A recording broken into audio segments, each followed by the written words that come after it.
but it's just stuff that gets people thinking outside of the little box, things that are going on in the world. And of course, some awareness topics are more serious and others are more lighthearted.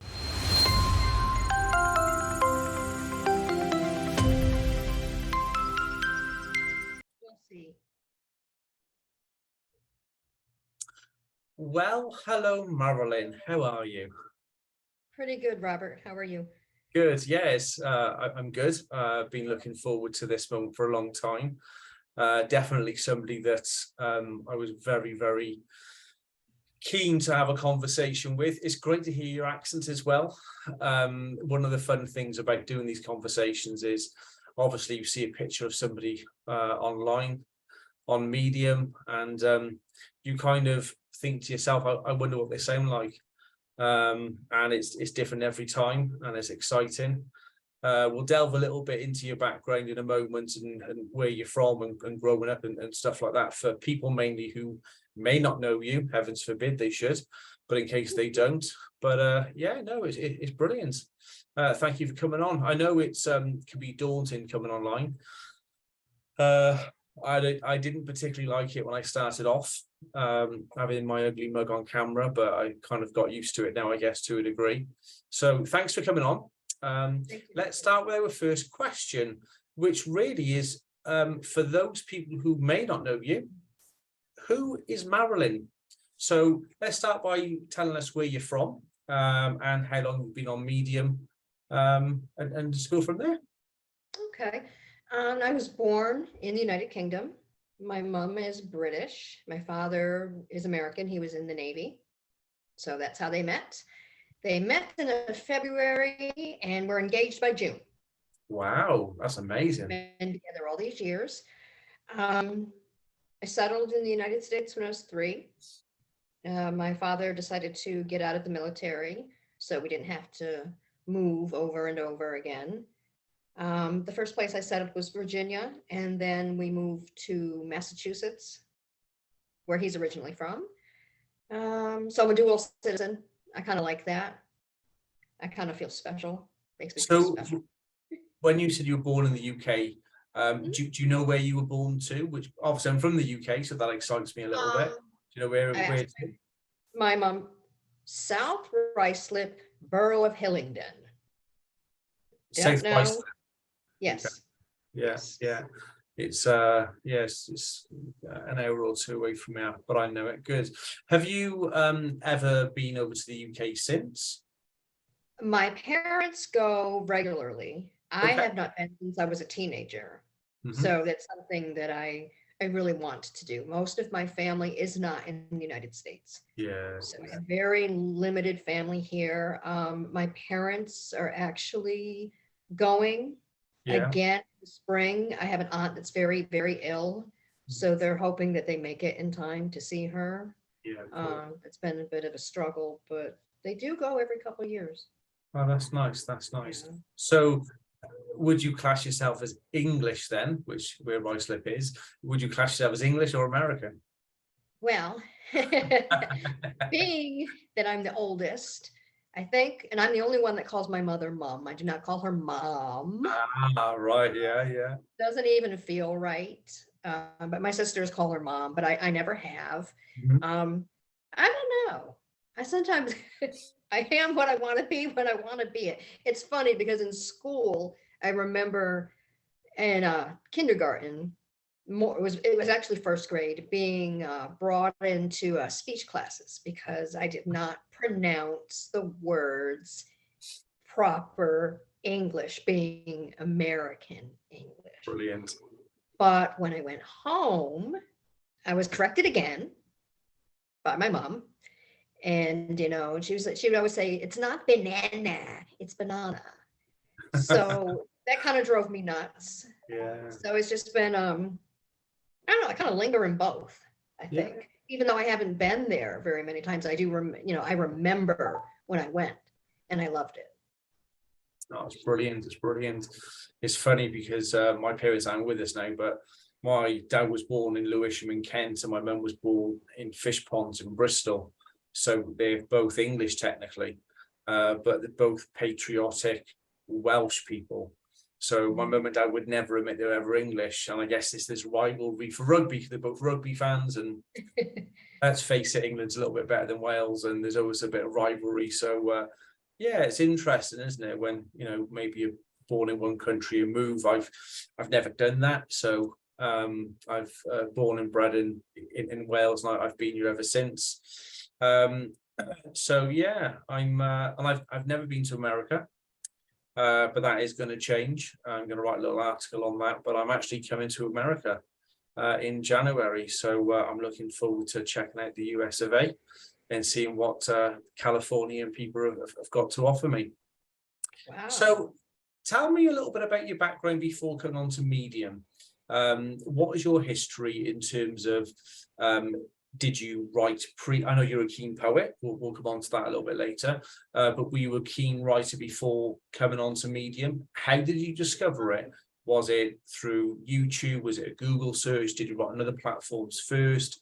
How did Marilyn come on to Medium, and what's your background in writing, if anything? Well, my background in writing, I would say, actually began when I was 9 years old. Fantastic. 9 years old. I wrote a hilarious story in the 4th grade that always kind of stuck with me, but it was nothing I pursued. I was just always very creative. And then as an adult, I worked in hospitality for a lot of years, from the ground up, everything from cleaner, inspector to management, ran around all day long.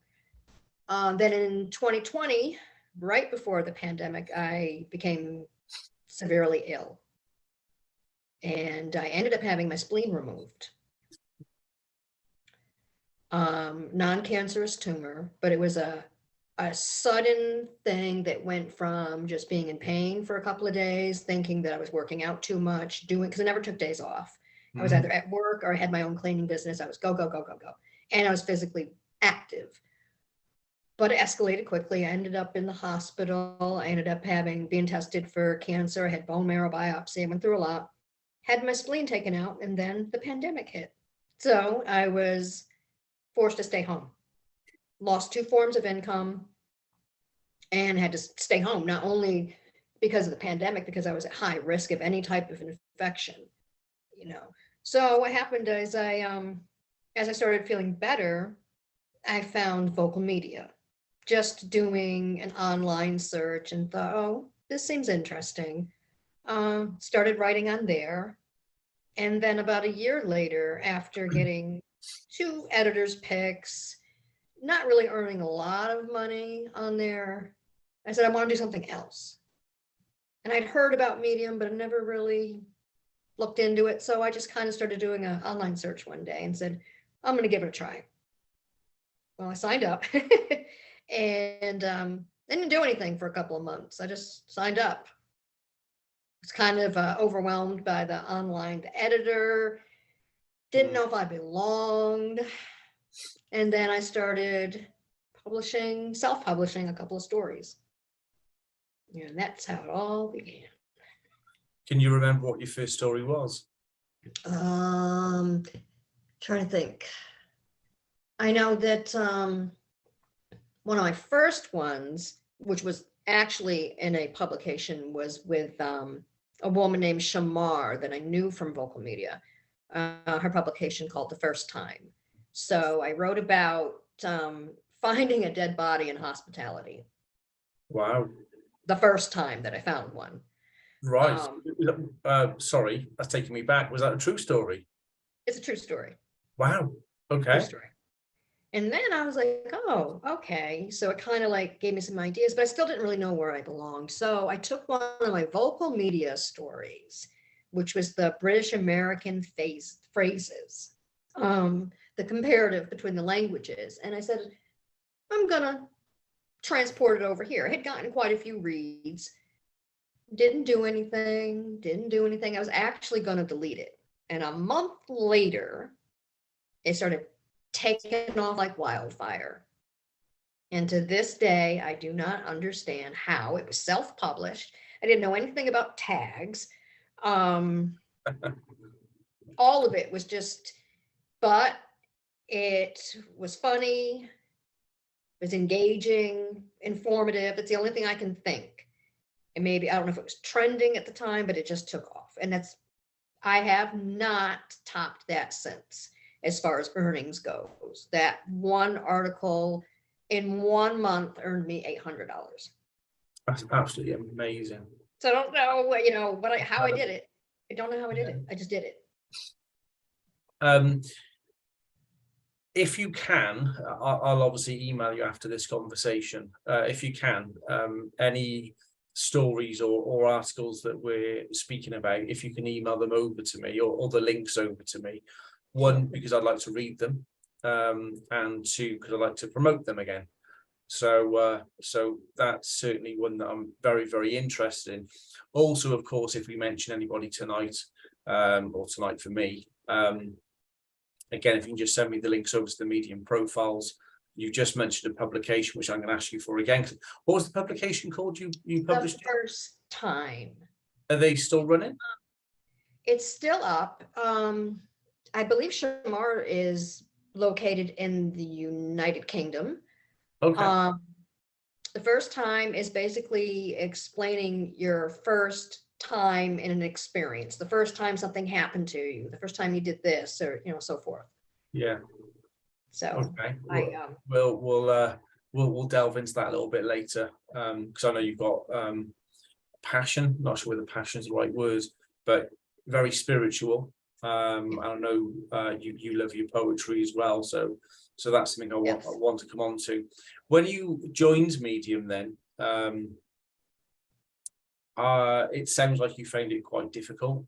Of course, New Writers Welcome, which you know all about, is there to try and help new members on the Medium platform. But what do you feel that Medium could do now, based on your experience as a new person, way back when? What do you think they could do to make the transition easier for new writers on the platform? I tend to think, and I'm just thinking from recently looking at some articles even on what is love to you, I still think a lot of new writers have difficulty maneuvering the Medium editor, especially when it comes to the simple thing as the title and the subtitle, and maybe like the photographs, getting them from copyright free sources. And I don't want to say it's because everybody's not paying attention, because I don't think that that's the case. I just think that, especially for somebody that's brand new, maybe that's never written anywhere before, they just don't know. Yeah. So I don't know if there's a way to make that easier. But I've thought about it a lot, and I find myself referring people to links in New Writers Welcome to help them, even in What Is Love to You correctly format title and subtitle. And it is interesting, isn't it? Because I'm just thinking back when I first joined, I had virtually no writing experience, and I didn't have a clue what I was doing. And I would have thought that maybe just a little tutorial video, possibly. I mean, I know they've got a help page, but I'm a guy, I don't read manuals and help books. I just get on with it and mess things up. So I just thought a little video something they might do.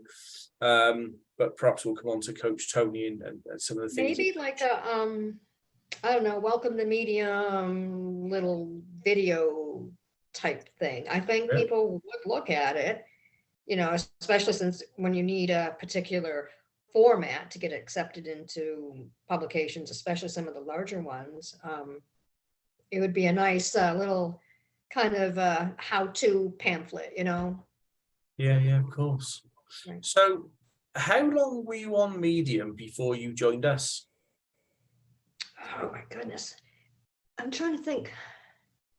Only a few months, really. It was a few short months. Yeah. It was pretty early, because I was like, even after the one article started doing well, I just couldn't figure out, like, how am I doing this? Like, how did one, and it's still been a mystery to this day. So I'm just kind of like, I don't know. But hey, if you ever find out, let me know. I just don't know, especially when you think about SEO. I didn't know anything about that. I didn't, nothing. I did none of this. I just wrote it, and I wrote it on a different platform and Yeah. transferred it because you can share them. Yeah. That's all I did. Uh, But sorry, are you still writing on the other platform as well, or how many platforms are you writing on currently? well, vocal media, I still have, I was getting ready to leave them just because you don't really earn a lot. It's a lot different. But then they announced a poetry challenge, and Oh, fantastic. I jumped on it, and it's actually closes out tonight, and I think I have 11 entries Wow. for a haiku. Yeah. And it's very difficult on that platform to get an editor's pick. I've never had an editor's pick in a poem, but I just love poetry, so I took a chance. It's $1,000 top prize. Oh, Who brilliant. knows? So where Don't does that know. love from poetry come from? Because normally, I'm just speaking from myself, I guess. Poetry for me has come from happy and sad times, I guess. The poetry that I put on Medium has tended to be about my wife more than anything else. But I have written some pieces of heartbreak, but I've never published. So is that similar for you, or where did the love for poetry come from originally? Maybe you read a lot as a child, maybe, or My poetry love actually comes from my love of fairy tales when I was a little girl. brilliant. Cinderella. Um, Cinderella was probably my favorite, but I've always had like as my father says, a very active imagination. So I read a lot of poetry. I wrote a lot of poetry for fun, just for fun as a kid. But and I experimented more on vocal media. I just found I liked it, and it comes from both happy and sad because I've been through so much. Yeah. And the thing with poetry that I really like is it's really open to interpretation. What one will see, another will see something differently. And it's kind of almost like a world into itself with different little realms. And I love it. Yeah, it's funny. I was actually watching Tinkerbell with my two girls this evening. They absolutely love Tinkerbell. So yeah, there's a couple of different movies out, and yeah, I was watching that, which was quite fun. It's interesting because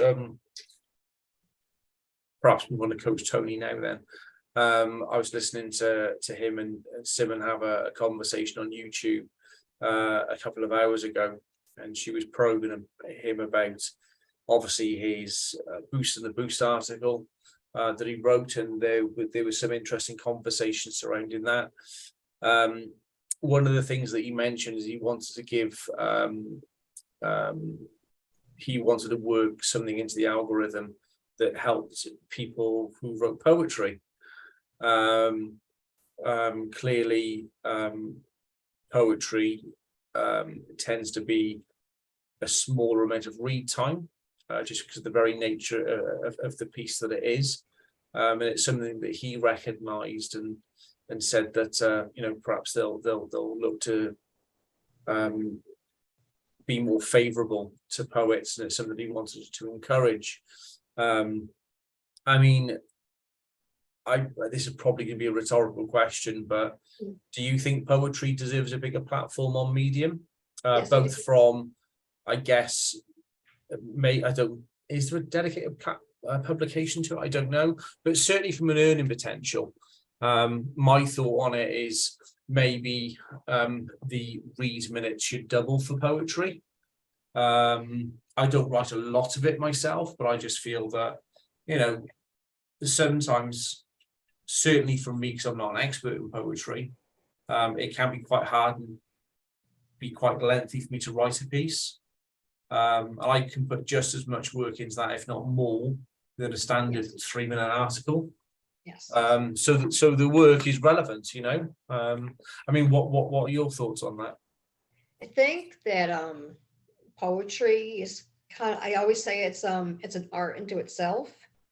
And I think that it kind of deserves its own place on the stage. I don't think that you can I don't know how we would do it, but I know for me and for a lot of other people, we earn pennies for poems is what I call it.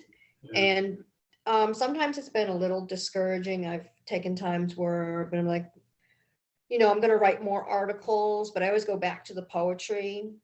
So one of my big things now is I'm not backing down from the poems. I'm kind of trying to find a balance between the two because I'm going to keep doing it. And I know that plenty of other poets, they want to earn more money, but they're passionate about it. So they're not going to stop, but they just would like some more recognition, being recognized. I don't know how he would do it. I think something probably needs to be worked out in the algorithm. Because when you figure most poems are under 3 minutes, when you think read time, I think about a minute is probably a minute or two. So yeah, I would like to see it in the new year. Yeah. Something. Where do you, where do you tend to put your poetry to? And obviously I know you write for a number of platforms, but where do you normally put your poetry into? Lifeline, Sahil Patel, I hope I'm saying that right. He's great. He does the poetry prompts weekly, and I try to do every single one. Just a great platform in general, and there's so many passionate people on there. I'm working on one right now for his latest prompt, but he keeps us going, and I like the prompt. It keeps your creativity you're on your toes, and I know it's not going to earn as much. We all know, but we like it. We enjoy it. Yeah, that's fantastic. That's the point. Do you have a favorite poet? Oh, let's see. Ooh, kind of on the spot. Because the reason I asked that is, I'll be honest, I write a very small amount of it, but I don't really read it.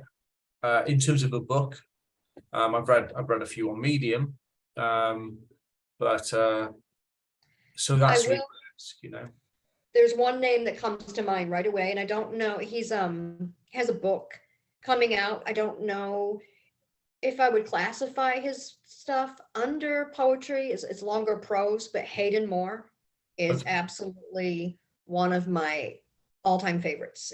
Painting pictures with words, just absolutely beautiful. I also like Dr. Neera Handra.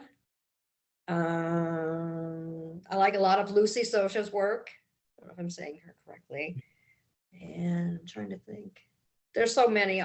David Rudder. I like David Rudder. Yeah. There's several. There's several of them.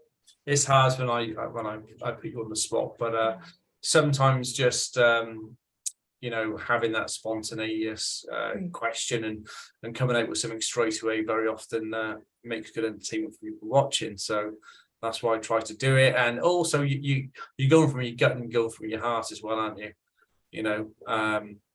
The one that comes into your mind is probably the one that you really do go to at the end of the day. I wanted to move on. Oh, sorry, go on. I also with What Is Love to You, get newer poets, the newer writers, people that don't have 100 followers yet, and I like that. I feel like we get a chance to discover them first, and that's something that I like quite a lot. Yeah, I'm going to ask you a question that might be quite an awkward one, so I'll give you permission to slap me afterwards. Okay. But obviously you were with New Writers Welcome and What Is Love to You. I know you've got a couple of publications yourself, and I'll come on to those a little bit later. But you were in a situation where, correct me if I'm wrong, you had a lot of work on, and you felt that you had to give up one, and the one you gave up was New Writers Welcome. That would have been a conscious decision, and we dearly miss you on New Writers Welcome. But why did you choose What Is Love to You over New Writers Welcome to continue on? Well, I didn't want to make this decision in the first place, but I had to return to work, and it's time, and I feel like if I'm going to do something, I'm all in. And I kind of felt like I'd be cheating by staying, that I wouldn't be putting my all in, scattering myself amongst all these different things. So when it came down to it, I chose what is love to you, because I feel like, for me, being a spiritual person and being the person that I am, I have lots of love to share with everybody. I don't judge. And it's a publication that I just know, or I knew it would grow, and I still see it growing. I think that there's there's steps along the way. There's more that needs to be done, but I just, all inclusive love. I mean, it doesn't get better than that. Yeah, And that's why. I mean, what is love to you? For me, I think it's really well supported. I know we haven't got a huge following. It's just over 1,000 now, I think, just under 1,100. But I always find that the engagement's pretty good on it. Yes. And you do get your regulars, and I think it's a really nice community to have as well. I think it's a nice little bubble of editors as well, really. I know Lucy's joined us, and Gabby's not around at the moment. She got some stuff going on. Hopefully she'll return at some point. But I think it's a nice little community, and yeah, I guess at this point, she'll actually thank you for your weekly column, really, as well. I know you do a lot of work behind the scenes and coming up with these concepts on a Friday that we post on our socials.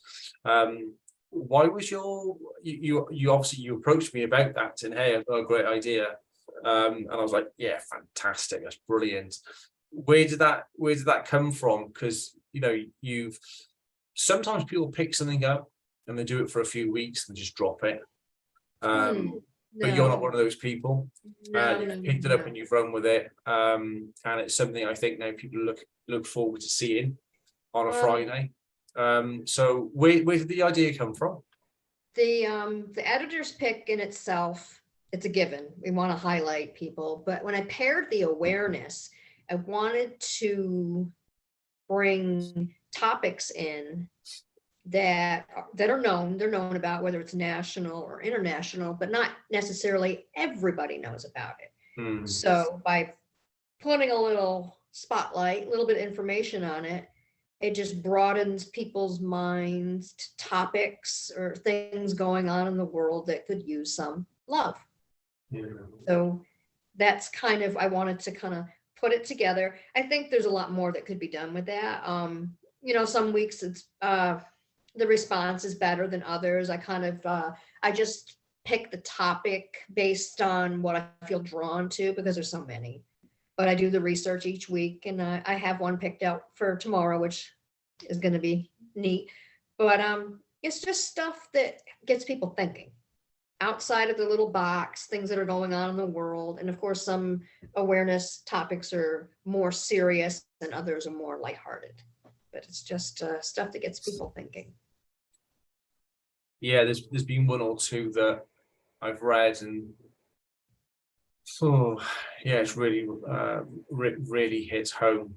It's really got me thinking, and I think to myself, I go about my daily business, and then I've read one or two of those that has made me think, and I guess well, my wife Laura, she always says, "Are you okay?" I'm like, yeah. And very often I just go give her a cuddle and I've read something, I've just appreciated my family. I've just gotten to those, and so I think, well, I don't think, I know, some of those articles have been, I find them inspiring, encouraging, and some have been, whilst they've been traumatic, has made me appreciate what I've got a bit more. So thank you for doing that, and I'm sure all our readers on What's Love to You would like me to echo that to you as well. So thank you very much.